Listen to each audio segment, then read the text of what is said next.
नमस्कार प्रिय बंधुओं।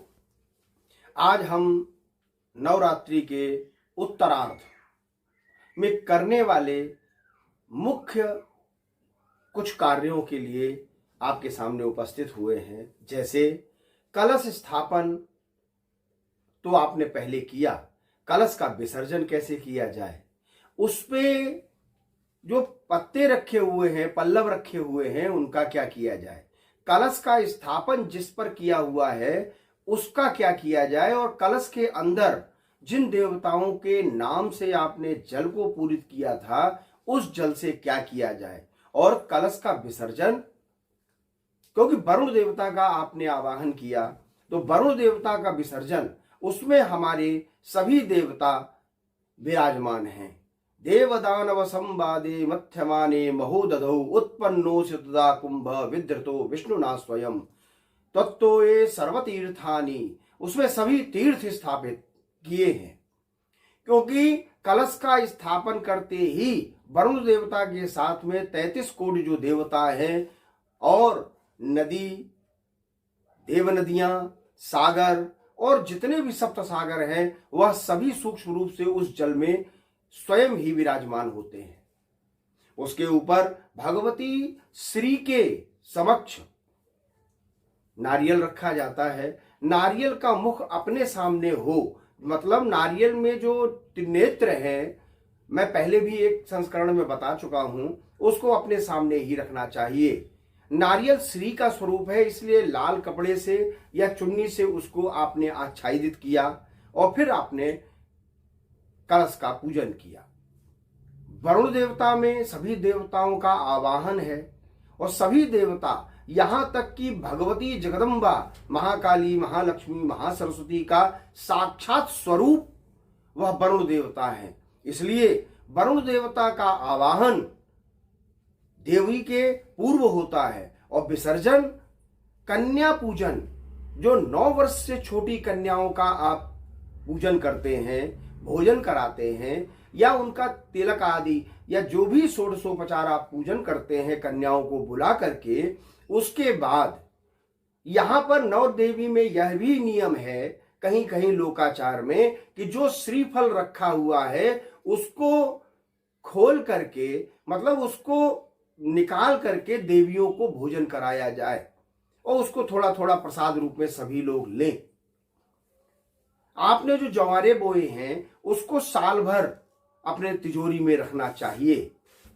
वरुण देवता, जब हम लोग अनुष्ठान करते हैं तब भी वरुण देवता का आवाहन करते हैं, उससे जिसके लिए किया जा रहा है उसका हम अभिषेक करते हैं। यहाँ देवी का साक्षात स्वरूप है, इसलिए जो पंच पल्लव हैं, जो आपने आम के पत्ते रखे हुए हैं, उन्हीं पत्तों से उस जल को पूरे घर में छिड़कें, घर के सभी सदस्यों पे छिड़कें। उससे फायदा ये होगा कि रोग, दोष, उपद्रव, यह कई प्रकार के दोषों को नाश करता है।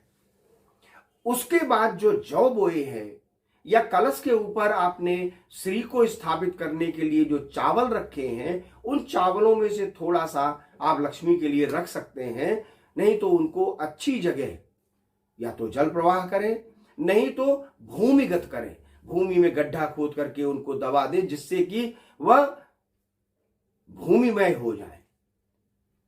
कहीं ऐसे नहीं रखना चाहिए किसी पेड़ के किनारे रख दिया तो उसमें आपके किए हुए पूजन का सम्मान की अपेक्षा अंत में अपमान ही होता है देवताओं का। इसलिए उनको विसर्जन भी करना चाहिए तो भूमिगत या जलगत करना चाहिए। कन्याओं का पूजन करने के बाद ही कलश का विसर्जन करें। कलश का मंत्र, यान्तु देवगणा सर्वे पूजा मादाय माम कीम इष्ट काम समृद्ध्यर्थम पुनरागमनाय च।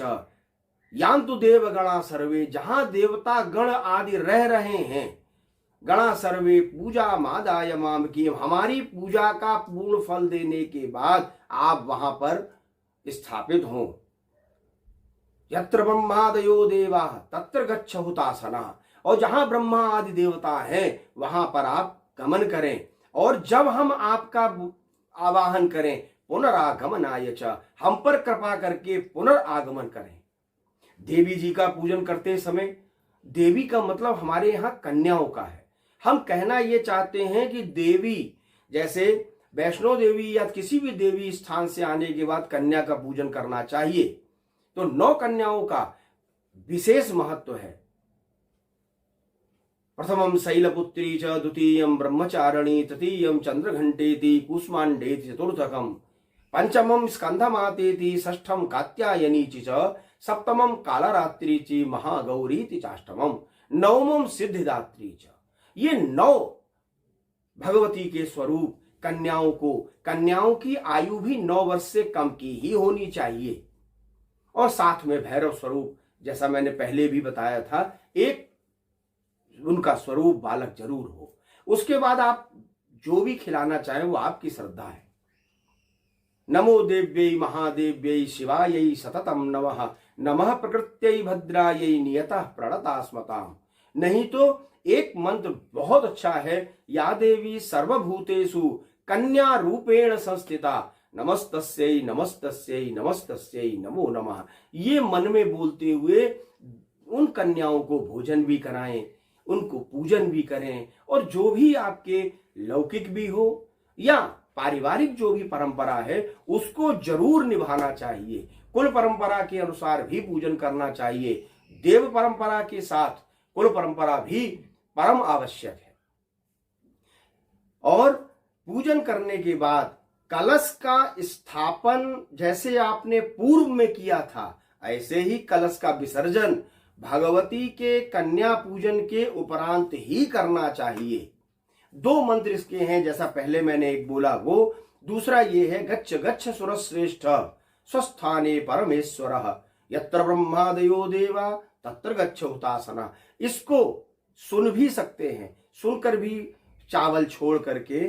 नियम ये है कि कलश को हल्का सा हिलाना चाहिए, क्योंकि विसर्जन करने के बाद स्थान को हिलाने से देवता जो है वो अपने यहाँ गमन करते हैं। अब यहाँ देवियों का है, तो आप हमारे जो पंचभूत हैं उन पंचभूतों का नाम लेकर के देवी को, कलश को 5 बार हिलाएं। 9 बार हिलाएं वो अलग है, 5 बार हिलाने के बाद उसको स्थान से हटा दें। उसके बाद विसर्जन करके, देवी की कृपा आपके ऊपर हुई है, इसीलिए आपने नवरात्र का व्रत और नवरात्र की आपने आराधना की है। अगले संस्करण में हम पुनः आपके साथ फिर जुड़ेंगे। नमस्कार प्रिय बंधु।